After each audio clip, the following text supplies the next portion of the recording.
Κάτσε να βάλουμε κάπου. Εκεί είναι έτσι. Πρέπει να φάμε λίγο το πηγό.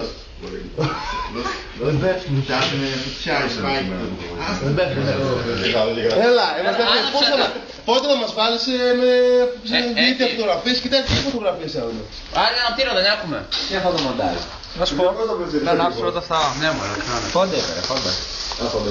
Να σου πω. Τα τέτοια σου, Να φέρει το δώρο. Λοιπόν, θα βγάλουμε κι άλλοι μαζί, γιατί γράφει και Foxtrot.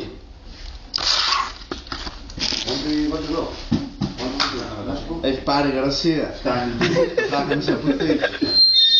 Πού τώρα ρε μαλάκα, έλα. Γρήγορα στις θέσεις σας. Πάμε. Γιατί, που λίγασε η βρήκεν όντως. Τελειώνε. Άι μωρέ μαλακία.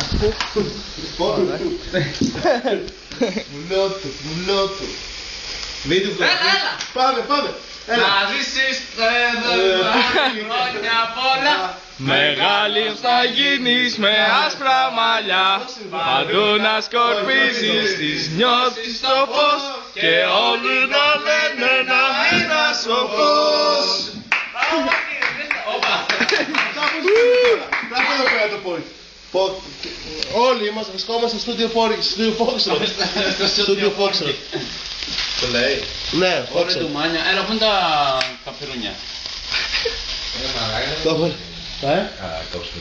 Τώρα, για τσάτ. Τα κοπεί την πίτα. Βάλετε Το κοπεί την πίτα. φωτογραφία, βγάλτε φωτογραφία. Είχαμε δεσμική.